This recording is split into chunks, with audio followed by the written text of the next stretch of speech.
Okay, good evening, everybody. Hope you're having a great night. It is Thursday night, September 29th, 2022, and we're going to talk about the latest with Hurricane Ian, which is, again, a hurricane. This one probably not going to take too long because it's mainly just kind of breezy stuff for us, but I'll try to go over everything I know as we go through tonight and through the day tomorrow. All right, so here's a look at the winds. Again, if you're watching this later, this is at 9:06. On Thursday night, September 29th, 2022. So if you're watching it later, this may not be accurate data for what's going on. The white number, again, is going to be the sustained wind, and in the yellow, that's going to be the wind gust. And we're seeing that go anywhere from 20 to 25 miles per hour as you go farther toward the south and east. Some of those numbers have been picking up a little bit. Let's see if we can go forward from here and show you what's up on the coast here. As we get into St. Simons, Savannah, we're looking at anywhere probably 30 to 35 mile per hour wind gusts. That does not mean the wind is blowing that hard all the time. It just means the potential for it to flare up, which is, of course, a gust. Looking at 20-something as you get up the South Carolina coastline, but those numbers will be going up for those folks tomorrow. We've had a lot of cloud cover today, but in our northwestern counties where we had sunshine, it was able to get warmer. And then we did have a rogue sprinkle or two in a couple of spots, but it's mainly just been clouds. There's a look at where Ian is now. You can see the rain still right along the Georgia coast up the South Carolina coast. And again, this is the clean side of the storm, so you can see where it just shuts off very quickly. And that's what it's doing right up and down I-95. It really hasn't changed much all day other than moving up north a little bit. Let's get down to where the center of the circulation is. You can see where the eye of the storm is there now. Okay, so why has it been so windy then if the storm is still off to the south and east? Big high pressure to the north. Ian, of course, an area of low pressure here, so you have counterclockwise, clockwise, and it's the pressure gradient in between these two really makes the wind pick up. And so that's what we've been seeing, even though the storm is still way down here and it's removed away from our situation. The reason why it's been windy all day and the storm was still over Florida. So here's a look at Hurricane Ian, the latest track. This is as of 8 o'clock. To be a hurricane, you have to have maximum sustained winds at least 74 miles per hour. It's at 75, so it's barely a hurricane. And it is forecast now to stay a Category 1, hopefully for South Carolina. That's the way it goes and doesn't go to a Cat 2. This will be Friday afternoon. It looks like it's going to be somewhere around 2 o'clock, a landfall between Charleston and Myrtle Beach, and then rolling on inland and then starting to fall apart to a tropical depression, then an area of low pressure. And notice how far we are way removed from the cone. Remember, the cone first was way over here and it keeps shifting toward the east. So now we just have an outside influence, if anything at all. It's mainly just the breeze. Long range models, GFS and Euro are in agreement, short term coming into South Carolina. After that, the Euro does still lean a little bit more into our area for a little bit of light rain for us. Other than that, it looks like it's going to kind of skim by us. And so that's their take on it. Let's see the latest on the graph model. This one picks up pretty much where we are right now, and you can see the backside here where it just barely gets into I-95. This is going to be midnight tonight, and notice where the rain stops.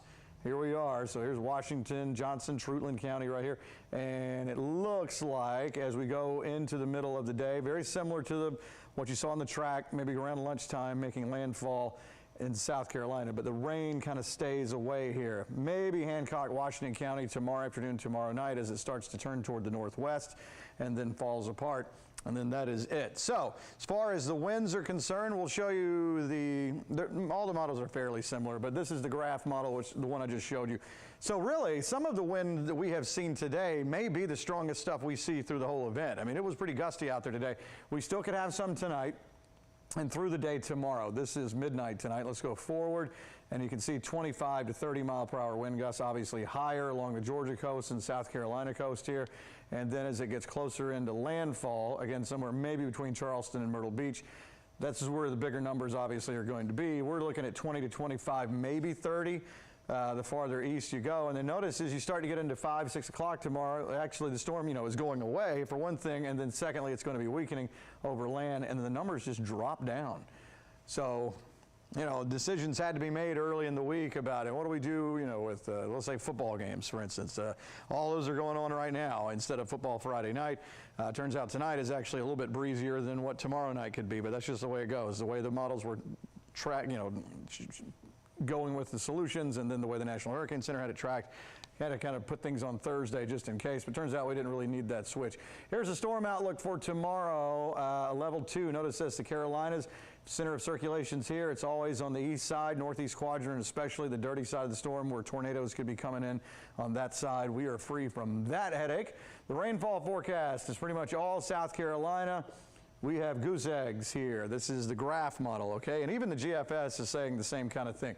Maybe a sprinkle for Hancock, Washington, Johnson, not a big deal at all. Otherwise, just a breeze. And then as we go with the Euro, it does lean in a little bit more. But I mean, a trace of rain if we were to see much of anything. I think eastern counties could see a little bit more, but definitely not the most rain you've ever seen. There is tomorrow morning, somewhere in the 50s. Tomorrow afternoon, we'll be in the 70s. Here's Ian moving on up as we go forward into Saturday morning 50s. And then look, Saturday afternoon, we may rebound into the 70s to near 80 or even some low 80s in some of our southern counties. And with the dew points, you can see that obviously as the humidity stays highest, where the storm's going, our air stays really dry actually as we go through Friday on into Saturday and staying that way as we go into the weekend. So the 7-day shows I have us at a very small chance of rain tomorrow. That is mainly in our eastern counties if we even see anything at all. Wouldn't be surprised if we see nothing. 10%, that's Saturday for the early part of the day, just in case something wraps around, and it would be a sprinkle if even anything. Doubtful. I think it's going to be a great weekend, and then next week is looking fantastic. So I will take you back to the radar shot here and see if there are any questions. Again, probably not going to be a super long video tonight,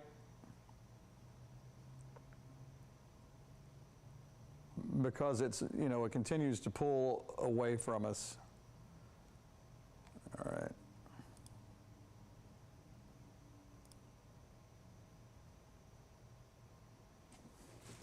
And of course, we have to have the glasses for this. Let's see.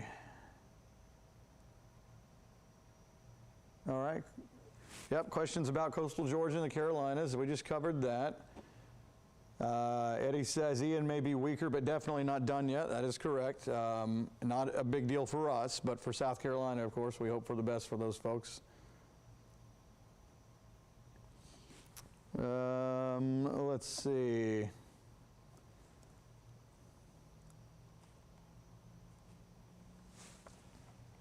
I have seen some reports of just people chatting in places along the coast here in Georgia, mainly just rain, breezy stuff. So basically what we have seen today, plus they have some rain. That's really about the difference. Maybe a little bit stronger wind. Are conditions still prime for additional development in the Atlantic? Well, that's the thing, you know, the models, well, not the models, but the track from the National Hurricane Center has it staying a Cat 1, and you hope that's the case. But then again, you know, the track from last night was showing that it would be a tropical storm, staying a tropical storm until it made landfall in South Carolina, but then it was able to get up just enough to become a Cat 1 hurricane. So we'll see what it does. There's the possibility it could jump up. I kind of doubt it since it's a very low-end Category 1. It's almost really a high-end tropical storm, low-end hurricane. So it's definitely nothing at all like what Southwest Florida saw. How about the Wilmington, North Carolina area? I'm thinking the main thing with that is going to be that severe threat on the outside edge, not hurricane or tropical storm force winds or anything like that. But all of North Carolina, the Outer Banks, all that is going to see these bands come in, and inside these little bands could be spin up tropical tornadoes. They're usually not that big, and they usually don't last very long, but they will pop up in there, and you'll see some little warnings sometimes on this outside edge. So I think that's what North Carolina will get. The actual tropical type stuff would be South Carolina coast.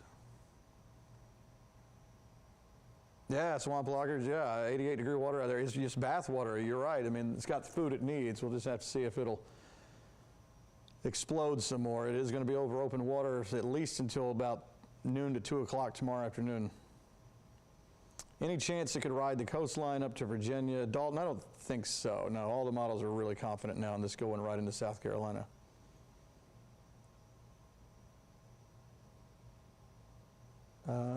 What category will it be when it reaches, I think that's supposed to be inland South Carolina. That They weaken down really quickly once they start to come in on land like that. So I think it would probably come in maybe as a Cat 1 and then very quickly go to a tropical storm and then a tropical depression.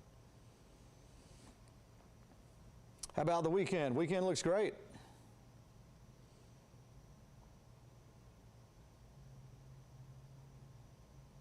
How about the D.C. area?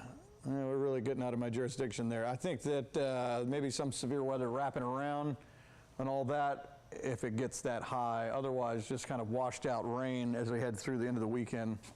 Could head that way. Myrtle Beach, yeah, that's kind of near the landfall, somewhere between them, from what I can tell, between Charleston and Myrtle Beach. The track takes it kind of between them right here. And some of the models, definitely the graph model, showing up to be about like that too. So we'll just have to see where it actually lands.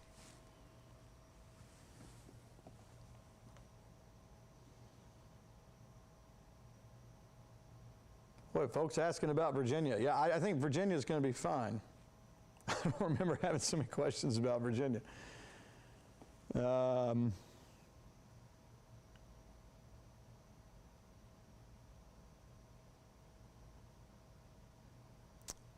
Southport about North Carolina. Yeah, North Carolina is in that outside edge. That's going to be those outer bands that are coming in with maybe some brief spin-up tornadoes in there. So whereas you will not get the initial brunt of any tropical storm force or hurricane force winds, you could have some spin-up tornado stuff. Again, they're usually not that big and they usually don't last that long, but they can be pesky out there. So you have to watch for spin-up in those outer bands. And it can happen on a big storm. For instance, when Katrina came through in New Orleans, you know, way over here in Fort Valley, a bank was destroyed on a tornado. After I just said they're usually not that big, this one happened to be, was destroyed on the outside edge of the hurricane. It was way over there off your screen. So those bands, especially on a storm that big, can really reach out. So we're good in Jacksonville. I think so. I mean, you're still going to have some wind and some rain for a little while, but once you get on into the day tomorrow, your wind should shift. And see, what's your wind doing right now? It looks like you should have a northerly wind right now. As this moves on off, you'll eventually start to get a northwesterly breeze. It's going to be an offshore flow too. So things are looking better for Jacksonville.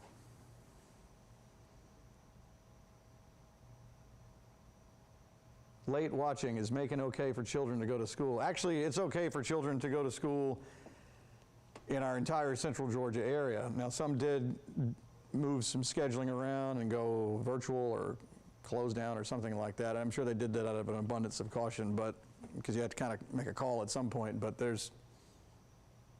it's safe to do anything you want. This is going to be one that's, I don't want to say a non-event for us. It's just going to be breezy is what it is through the day tomorrow. And then it'll calm down tomorrow night, and that'll be it.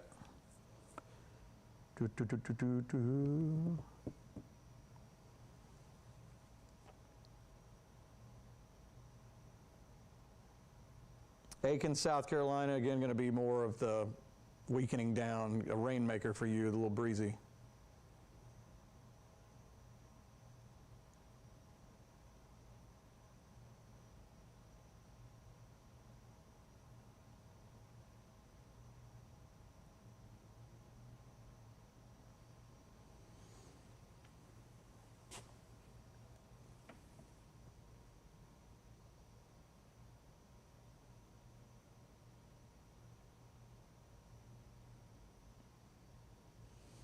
Okay, guys, that's really all the info I have. I like to see that people are either asking on behalf of people in other parts, other states, or maybe watching from there. We appreciate that. That's awesome. And at least in the central Georgia area, what we have now is what I expect through tonight and tomorrow. Gusty stuff, 25 mile per hour, which is not awful.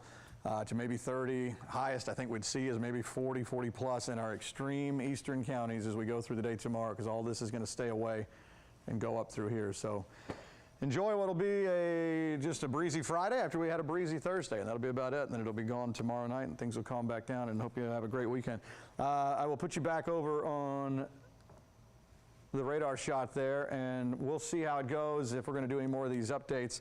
I'm assuming Alex may do one in the morning until we get this thing at least on out of here. We'll see how the day goes tomorrow, but could have been worse, but it looks like it's going to stay east and away from us. Thanks for hanging out with me.